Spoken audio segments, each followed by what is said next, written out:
Bienvenido a Clínica Cazorla. Aquí encontrarás la ilusión y el compromiso de los profesionales que te acompañarán en tu camino. Clínica Cazorla, especialistas en adicciones y salud mental. Porque tu futuro está en tus manos.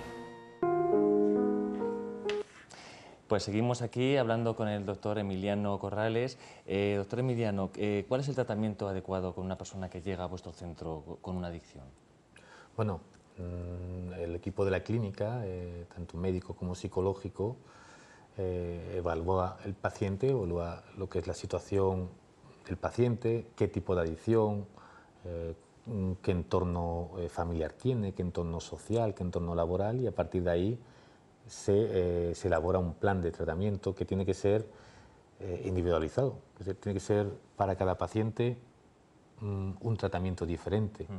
Está demostrado que individualizar los tratamientos, personalizarlos, influye claramente digamos, en la efectividad de ese tratamiento. Por lo tanto, solamente entonces en base a la sustancia que consumen, sino al tipo de persona, su situación familiar. Efectivamente, etcétera. porque además la misma sustancia puede afectar de forma muy diferente a distintos pacientes, y distintas sustancias pueden afectar de forma modo similar, ¿no? Por ejemplo, sabemos que la cocaína puede provocar psicosis en los consumidores, pero también sabemos que el cannabis lo hace, es decir, la marihuana o el hachís, considerado como una droga blanda, ¿no?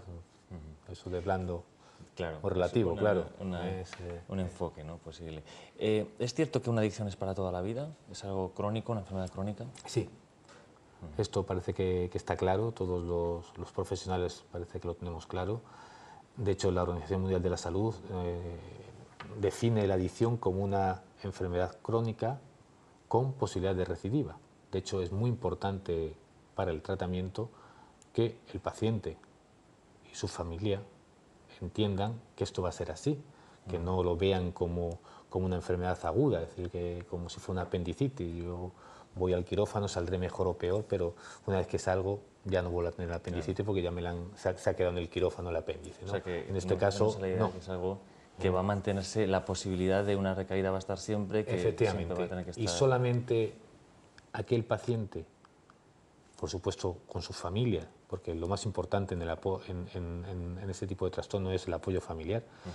Solamente el paciente que tiene claro lo que es el trastorno y esa cronicidad de la enfermedad es aquel que va a poder mantenerse abstinente. El que piensa que esto ya está curado tiende a bajar la guardia, a confiarse, y pasa 1 año, 2 años, 3 años, y por muy bien que se haya hecho un tratamiento, por muy bien que se sienta el paciente, si no tiene esa conciencia de cronicidad, va antes o después, como comentábamos antes, hay una oferta continua de drogas y de tóxicos. Una recaída si no existe esa Efectivamente, conciencia, ¿no? va a tocarlo un día y automáticamente va a volver a la etapa anterior a dejar el consumo de sustancias, es decir, va a volver a tener una recaída. Pues dejamos este mensaje muy claro, la importancia de mantener esta idea de que es una enfermedad crónica. Seguimos hablando en un momento, vamos a parar un instante para publicidad.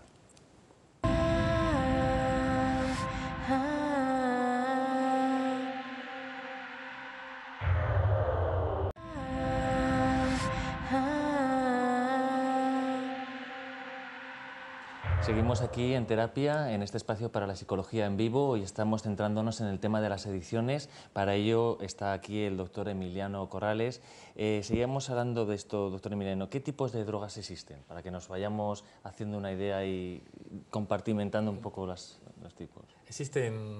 Realmente existen distintas clasificaciones. A mí hay una que no me gusta nada y quiero comentarla por lo menos por encima, que es lo de las drogas blandas y de las drogas duras. Hay una clasificación que dice, bueno, hay unas drogas blandas y unas drogas duras. Realmente esa clasificación está en desuso y además no sirve para nada. Una forma de quitarle hierro, ¿no? Sí, una droga blanda, por ejemplo, el cannabis se considera una droga blanda, y el cannabis, no hay que olvidar que en chavales jóvenes y no tan jóvenes puede producir psicosis tóxicas, puede producir un síndrome motivacional, puede producir depresiones, en fin.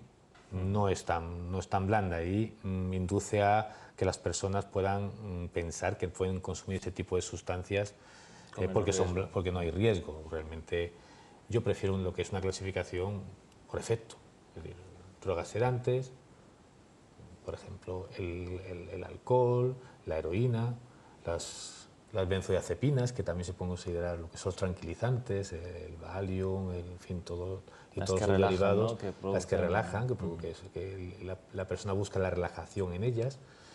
Luego están las drogas estimulantes. Perdón, porque dices el alcohol sería entonces una droga relajante, Sí. Porque la idea clásica es que, bueno, que el alcohol es una cierta euforia. Sí, ¿no? pero es más relajante. Es cierto que al principio produce cierta euforia, produce cierta relajación, bueno, a la larga produce el efecto contrario, ¿no? Todas las drogas a la larga producen el efecto contrario. Pero se puede incluir dentro de las drogas sedantes, pues esto produce más sedación. Si hay un consumo muy alto de alcohol, la persona acaba entrando en una sedación profunda, como puede llegar a un coma, incluso a morirse por sedación, una depresión respiratoria, igual que la heroína, igual que las benzodiazepinas. Luego existen otras drogas que son las estimulantes, las más conocidas dentro de las ilegales, pues son la cocaína, y luego son todas las drogas de diseño, todos los derivados de las anfetaminas, que también son drogas que producen excitación, en fin, aumenta el rendimiento de la persona, disminuye la necesidad de sueño, disminuye la necesidad de comer. ¿La nicotina entraría dentro de esto? La nicotina entraría. Y la cafeína también. ¿De acuerdo? Y luego están lo que son las drogas alucinógenas. Entraría el LSD, el ácido lisérgico, y entraría también algunas drogas de diseño que producen también alucinaciones. Muy bien, pues con esta clasificación vamos a volver a la Clínica Cazorla para seguir escuchando el testimonio de estas personas que realizan allí tratamiento y de su psicóloga.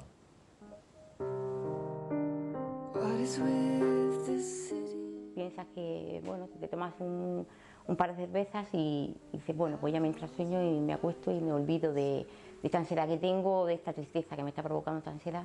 Al día siguiente te encuentras, claro, te encuentras más triste, eso se acentúa, o incluso más nerviosa. En ese momento te sientes inútil, más si no tienes trabajo, si ves que toda tu vida se centra en conseguir dinero, consumir. En mi caso fue un poco verle las orejas al lobo. Realmente no tenía otra salida, era o tomar una decisión que me sacara del pozo en el que estaba o acabar muerto en la calle. Bueno, la adicción, la terapia a nivel médico es fundamental, sobre todo al principio, cuando hay una dependencia, pero la psicológica tiene que ir siempre de forma paralela. Llega un momento donde incluso la médica, digamos, se aparta un poco, pero el trabajo a nivel psicológico se alarga mucho más en el tiempo. Porque lo que te comentaba también era el tema de que detrás de una adicción siempre hay, digamos, problemas de la persona que van más allá de lo que es la propia adicción a la droga, a la sustancia que esté tomando o al juego. Pero al venir ya a la semana de estar aquí, me di cuenta que lo he aceptado.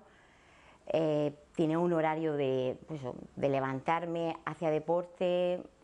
Aquí el personal es muy amable, siempre te anima, la gente es muy cariñosa, hay muy buenos profesionales. También la mayoría de las veces pues nos llevamos muy bien los compañeros, nos ayudamos unos a otros. También tenemos momentos de reunión, pues, por supuesto terapias en grupo y también individualmente, talleres. Pues antes de tomar, yo creo que deben de hacer una valoración de antes de tomar sustancias. Es preferible hablar con los profesionales, porque por venir a hablar con un psicólogo no están locos.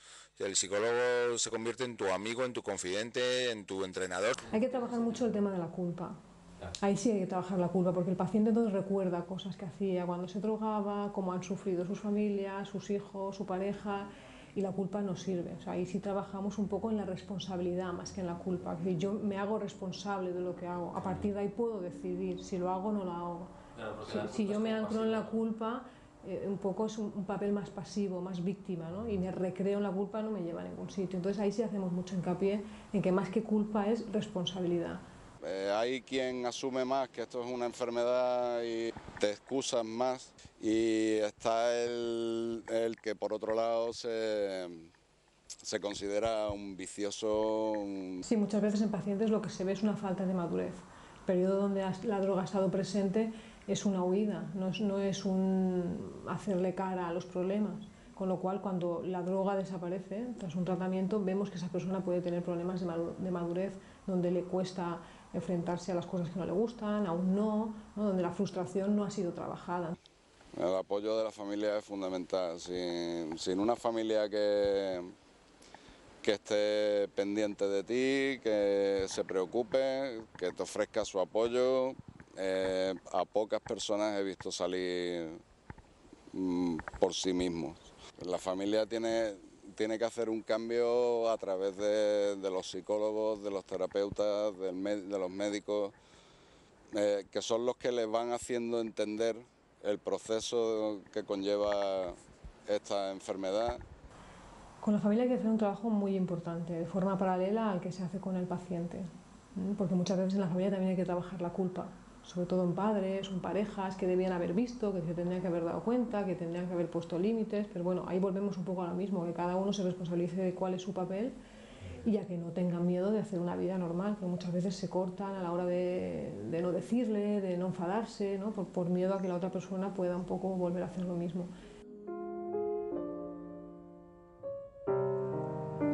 Pues escuchábamos la importancia de la familia en el tratamiento de una adicción. Seguimos hablando con el doctor Emiliano Corrales. Doctor, la cocaína, por centrarnos en una sustancia en concreto, ¿cómo funciona en el organismo?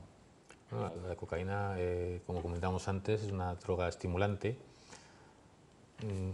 a nivel somático, a nivel físico, por aparatos. Podríamos decir que lo que es en el aparato circulatorio, la cocaína puede produce taquicardia, produce una elevación de la tensión arterial, aumenta por lo tanto el riesgo de hemorragia y aumenta el riesgo de infarto a nivel cardiocirculatorio, a nivel digestivo, favorece el aumento de ácido gástrico y por lo tanto alteraciones a nivel intestinal, con ulceraciones en el estómago. A otros niveles, a nivel hepático, como muchas veces se mezcla con el alcohol, puede favorecer, por sí misma también lo puede hacer, porque luego hay que pensar que la cocaína no es pura, muchas veces se utiliza mezclada con otro tipo de sustancias, claro, en fin, para mejorar el beneficio de la persona que vende la droga. Imagino que es difícil de ver muchas veces el efecto concreto porque igual el consumo aislado de una sola sustancia es menos habitual, ¿no? Que siempre, como decía, claro, de alcohol, de tabaco quizá, no sé. Fundamentalmente la cocaína a nivel físico, podríamos hablar del efecto, por supuesto afecta a todo el organismo, pero los problemas más graves es sobre el aparato cardiocirculatorio con aumento del riesgo de infartos, de hipertensión, de hemorragia cerebral. En las mujeres, que también desgraciadamente hay mujeres embarazadas que consumen cocaína, pues aumenta el riesgo de hemorragia en el bebé, en el feto, y por lo tanto aumenta el riesgo de aborto. Y luego lo que es a nivel psiquiátrico, pues, produce todo tipo de trastornos, desde el trastorno una psicosis tóxica que llamamos, es decir, un cuadro psicótico, una depresión, un trastorno depresivo, un trastorno de ansiedad, por producir, en fin, un trastorno digamos, del sueño. Produce bastantes consecuencias tanto en el aspecto psiquiátrico como en el aspecto físico. Es una droga muy peligrosa. Pues seguimos hablando en un momento de esta sustancia porque es realmente una de las más consumidas y de las que provocan grandes males, como decía el doctor. Vamos a hacer una última incursión hasta la clínica Cazorla y ver los últimos testimonios de las personas que allí realizan su tratamiento.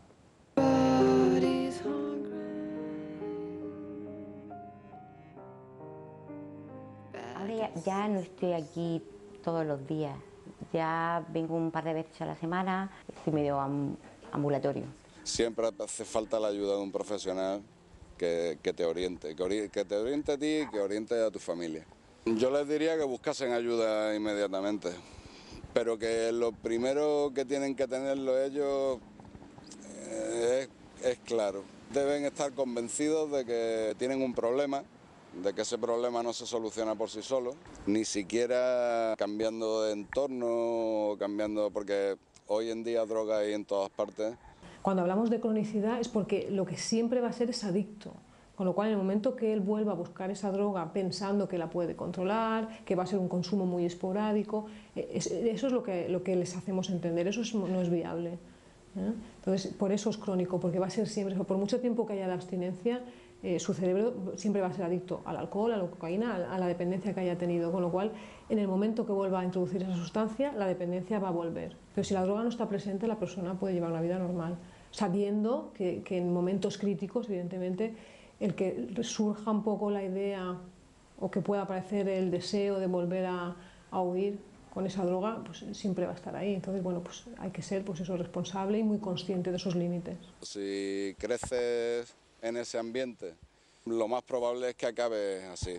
Pero también si tienes una familia excesivamente autoritaria, restrictiva y que no te permite desarrollarte como persona, eso crea un sentimiento de rebeldía. La primera, la familia. Yo soy una persona con una familia muy amplia y apoyándote en ellos y recuperando cosas que antes no tenías, incluso en el trabajo, porque por trabajar muchas horas al día no eres más profesional, pero el apoyarte en tu familia, en tus hijos, en tu mujer, en tus padres, disfrutar de ellos es un buen apoyo. Detrás de la droga al final hay una persona con problemas, hay una familia, hay una forma de funcionar. Por ejemplo, puede haber una madre sobreprotectora que haya hecho que el hijo, pero la máxima responsabilidad es de él. Evidentemente con la familia se trabaja mucho porque entiendan que esto es una enfermedad, que entienda qué consecuencias puede tener, ¿no? Porque muchas veces la familia hace un poco de policía. Eso tampoco sirve, ¿no? Porque si el paciente quiere engañar, ha engañado durante años, volvería a engañar. No conducía, conduzco, poder ir a pasear sin tener ese miedo que tenía porque tenía algo de agorafobia, ahora lo hago. Sí, una vida normal, que es lo que yo buscaba, por supuesto. Yo te puedo decir que cuando llegué aquí andaba por los pasillos y parecía que el móvil me vibraba, pero no tenía móvil, tenía que parar. Y aquí me recuperé, lo vi con otra perspectiva y afortunadamente pues ya llevo 2 años y pico fuera de aquí. Seguimos aquí hablando con el doctor Emiliano Corrales. Doctor, la última pregunta, cuando termináis el tratamiento en la clínica, me imagino que ya es el momento de que el paciente siga su camino solo, o yo no sé si todavía sigue teniendo una ligera tutorización o vuelve de vez en cuando, o sigue siendo importante la familia. ¿Cómo es ese proceso, ese momento, esa etapa de la persona que termina su tratamiento en la clínica? Bueno, nosotros durante la fase de desintoxicación, deshabituación, tanto si el paciente ha ingresado en la clínica, es decir, está en hospitalización, como si está en tratamiento ambulatorio, se ha trabajado con el paciente, pero se ha trabajado también lo que es con las familias. Es decir, se hace un tratamiento integral, no basta con trabajar solamente con el paciente, hay que ver otras áreas como, por supuesto, la familiar, que es la más importante, sobre todo si el paciente está ingresado. A la hora de salir es la parte más, como veíamos en el reportaje, más ¿no? importante, claro que sí. Se ha trabajado el área laboral, el área social, las relaciones, las amistades, y se ha trabajado también lo que es el inicio de un programa que nosotros llamamos de prevención de recaídas. No basta con que el paciente se desintoxique o se deshabitúe, sino que ahora hay que trabajar al mismo tiempo lo que es la prevención de recaídas, ver qué factores pueden en esa persona en concreto pueden influir en desencadenar una recaída y prevenirlos. Prevenirlos es un programa bastante más largo, no es suficiente con 20, 30, 40 días que pueda estar ingresado en la clínica, sino que dura meses o incluso podemos llegar a 1 año o más de 1 año y por lo tanto el paciente, una vez que sale de la clínica, continúa ese programa de prevención de recaídas, pero esta vez ya en su ambiente natural, es decir, en su domicilio, con su familia, su mujer si es que está casado, su pareja, con sus padres, empezando ya a trabajar, pero continúa acudiendo a la clínica de forma a hacer revisiones periódicas durante un mínimo, se recomienda, de 2 años. Es decir, O sea, que es un pensamos, periodo todavía en el que... claro, estamos hablando de una enfermedad crónica, por lo tanto, como cualquier enfermedad crónica, tiene que tener un seguimiento largo. Lo ideal sería de por vida. De hecho, nosotros tenemos pacientes que vienen a la clínica desde hace 15, 20, 25 años. Vienen, bueno, vienen una vez al año, pero bueno, tienen es una especie de control que quieren que ejerza la clínica y que les recordemos que aún que hayan pasado muchos años siguen teniendo ese trastorno y que no se les olvide. Pues muchas gracias, doctor Emiliano. Con esto creo que queda perfectamente resumido cuál es el proceso terapéutico y la posterior etapa de prevención de recaídas, como contabas. Sí. Pues muchas gracias por habernos contado todo esto. Muy bien, esperemos que todo esto sirva para que muchas personas que nos están viendo y que podrían caer en algún tipo de adicción, bueno, pues les sirva para que eso no ocurra, con lo cual estará muy bien utilizar este tiempo. Muy bien, pues esa es también nuestra idea. Nosotros vamos a ver ahora un reportaje que un poco resume todo lo que hemos hablado, lo recopila. Vamos a verlo.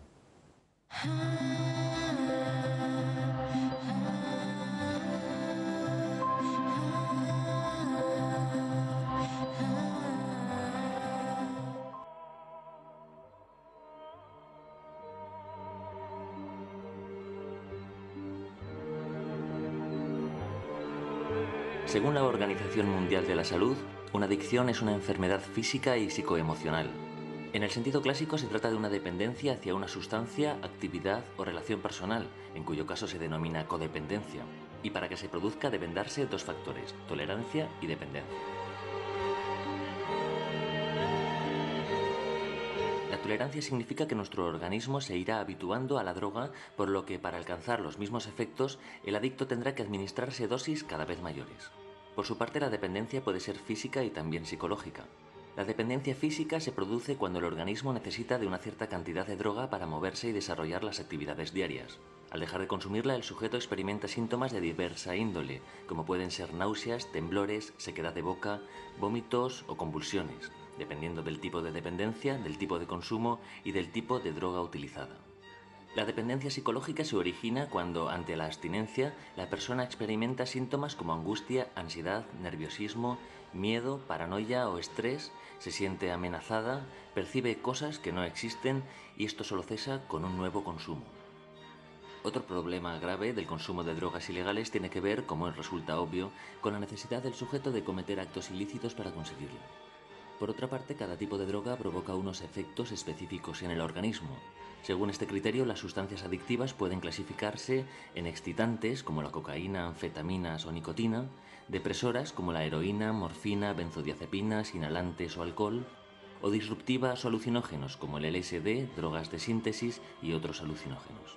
Si clasificamos las drogas en base a su poder adictivo, encontramos que, curiosamente, la que mayor adicción genera es la nicotina.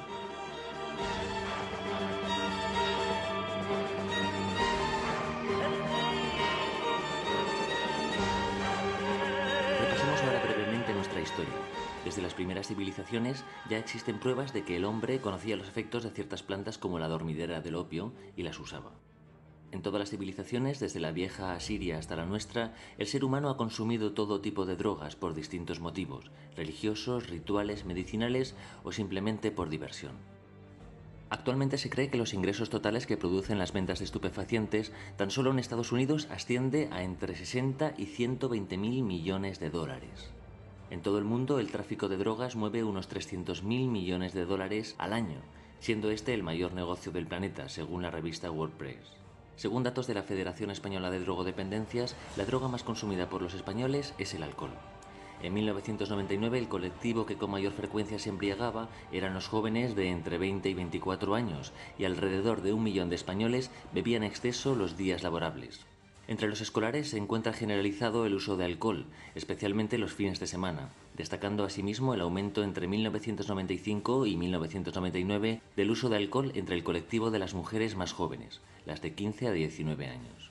En la última década ha disminuido el consumo de alcohol, tabaco y heroína, pero ha aumentado el consumo de cocaína, drogas de síntesis en todos los rangos de edad y especialmente entre varones, y el de derivados del cannabis, sobre todo en jóvenes de 14 a 18 años. La tendencia en los últimos años es la progresiva equiparación entre hombres y mujeres. Según datos del 2000, en relación con el cannabis, hay un descenso del consumo en los varones y un aumento en las mujeres. Por su parte, la cocaína y las drogas de síntesis continúan siendo consumidas en un mayor porcentaje global por los varones, aunque de 15 a 19 años son las chicas las que consumen alguna vez la sustancia con mayor frecuencia. Por último, se ha comprobado que el consumo de drogas se encuentra extendido a todas las clases sociales, sin que exista una primacía del consumo en las clases sociales más desfavorecidas. Generalmente, los problemas de integración de algunos drogodependientes surgen posteriormente a la adicción y no antes. Sin embargo, los tratamientos de desintoxicación, deshabituación y reinserción social pueden ser muy útiles cuando el adicto se decide realmente a lograr un cambio y cuenta con apoyos sociales o familiares que le acompañen en este proceso.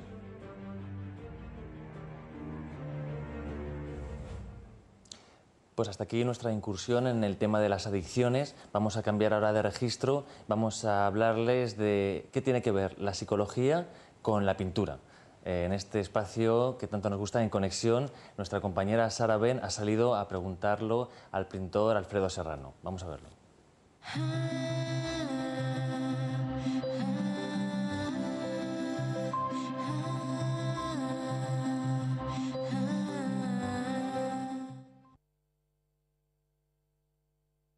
Estamos una semana más aquí en Conexión y esta noche vamos a hablarles sobre la psicología y la pintura. Para ello tenemos con nosotros a Alfredo Serrano. Él colabora con nosotros en este programa con sus obras y es pintor contemporáneo. Muy buenas noches, Alfredo. Buenas noches. Gracias por venir. Nada, a vosotros. La primera pregunta sería, ¿por qué los colores y las formas de un cuadro nos transmiten sensaciones? ¿Cuál es el motivo? Básicamente el motivo es que dependiendo de la intensidad del color y dependiendo de las formas que adopten, el artista afecta a una parte determinada de nuestro cerebro y eso precisamente es lo que hace que reaccionemos de una manera o que reaccionemos de otra. Bueno, todos sabemos que el rojo nos activa, el azul nos relaja, las formas ondeantes nos transmiten equilibrio y los obtusos violencia. ¿Por qué sucede esto? Sí, un poco por lo que te acabo de decir. Efectivamente, cada uno de los colores más intensos provocan en una parte de nuestro cerebro una reacción concreta y a partir de ahí el observador tiene esa percepción del color y por tanto esa percepción que le da a cada uno de los colores y de las formas en cuanto a las sensaciones. ¿Por qué piensas que el ser humano tiene la necesidad de representar las cosas a través de imágenes desde el principio de los principios, como por ejemplo las pinturas de Altamira? Sí, bueno, pienso que es una necesidad humana que se transmite, o sea, que se lleva no solamente a lo iconográfico, a la pintura, es una necesidad que el ser humano tiene de comunicar y de transmitir todo aquello que le rodea y todo aquello que siente y que percibe en su entorno. Sí que es cierto que las primeras, las primeras manifestaciones son iconos, son pinturas rupestres y bueno, tratando siempre de representar lo que el entorno le va dando y le va considerando a cada individuo, a cada ser humano. ¿Crees que pueden identificarse características personales de un pintor estudiando su propia obra? Sí, pienso que sí, que cada pintor en definitiva, al ser una forma de comunicar sus sentimientos y sus emociones, en la medida en la que cada uno transmite más los sentimientos internos del artista y no tanto la realidad que le rodea, lógicamente es más fácil identificar si es de un pintor o si es de otro. Sí, seguramente sí. Bueno, en tus trabajos utilizas colores muy llamativos, muy intensos, como el naranja o azules. ¿Qué intentas transmitir? Bueno, yo en mi pintura lo que básicamente son entre formas y colores muy primogéneos, intentando transmitir lo más elemental y lo más básico del ser humano, de los sentimientos y de las emociones de los hombres. En mi pintura hay una especie de juego entre el microcosmos y el macrocosmos y en esa secuencia espacio-temporal es donde se encuentra el ser humano. Entonces, con esos colores tan primogéneos yo trato de transmitir esa esencia tan vital y tan primogénea del ser humano. Pues muy interesante, muchas gracias, Alfredo. Nada, a vosotros, ha sido un placer. Buenas noches. A ustedes les espero la semana que viene, muchas gracias.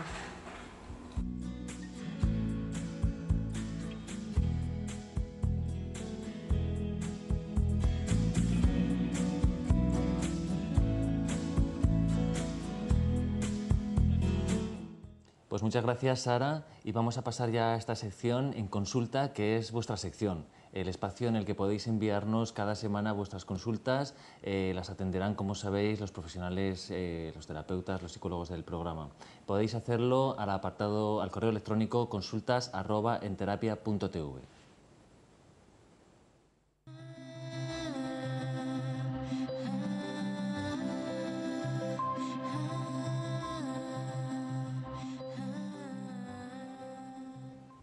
Para hablarnos, para atender vuestras consultas, están aquí Lorena y Alejandra. Buenas noches. Buenas noches. Hemos elegido para hoy una consulta de un telespectador. Sí.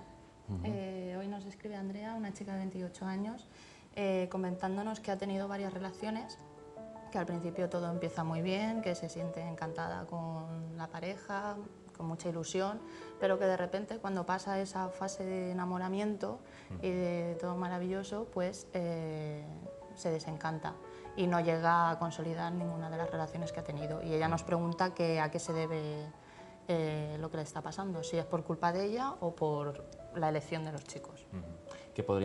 ¿Cómo podríamos enfocar esta consulta? Bien, lo que nos comenta Andrea podríamos denominar el síndrome del príncipe azul. Llamamos así a la esperanza que tienen muchas mujeres en encontrar como pareja un hombre ideal. El síndrome del príncipe azul. Sí.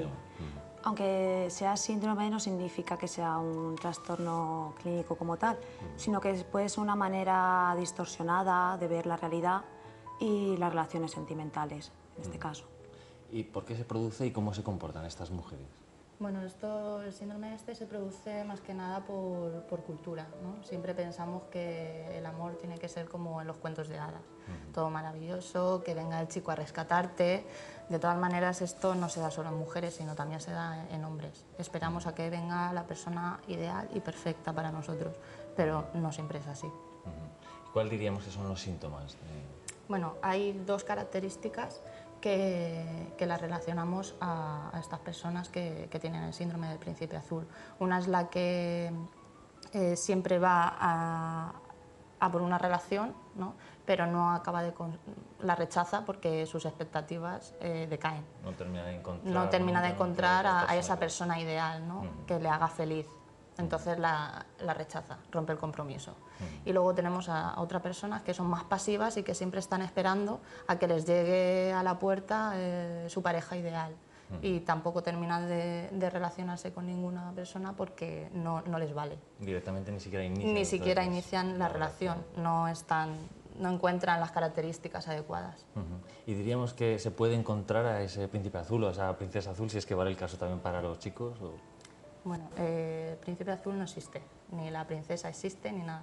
Somos personas y como personas tenemos nuestros errores, ¿no? Y en una relación tenemos nuestros momentos buenos y nuestros momentos malos.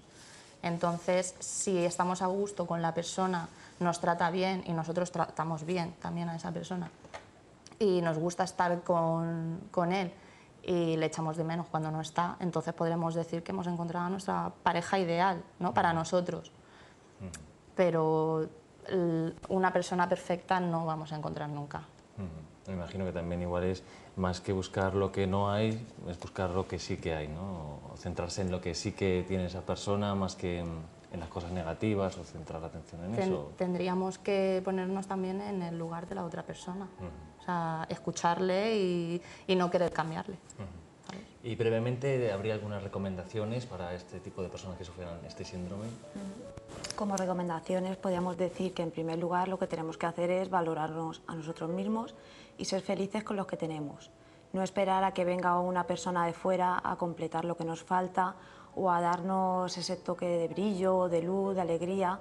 Eso lo tenemos que hacer nosotros día a día. La autoestima, ¿no? Algo que siempre recalcamos en este programa, la importancia para muchísimos de la autoestima. También es muy importante no usar los tópicos de todos los hombres son iguales o todas las mujeres son iguales. En ocasiones, si echamos la vista atrás, nuestras relaciones solemos mantener un patrón. Eso también tenemos que ver que puede ser culpa nuestra, entre comillas. Es decir, que nos atrae cierto tipo de personalidad y si no nos gusta, pues deberíamos cambiarlo. Muy bien, pues muchas gracias a las dos. Se nos acaba el tiempo y con esto llegamos al final de nuestro programa. Nos despedimos como siempre con una obra del pintor Alfredo Serrano donde trata de representar la temática del programa de hoy y nos vemos el próximo miércoles a las 10:30 aquí en Información TV.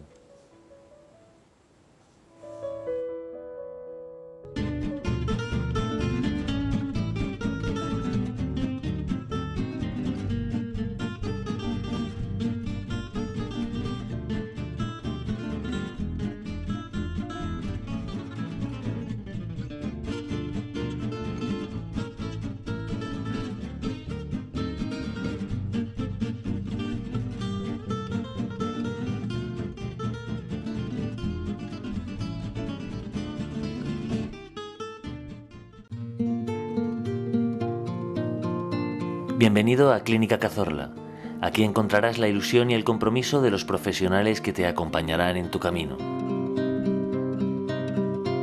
Clínica Cazorla, especialistas en adicciones y salud mental. Porque tu futuro está en tus manos.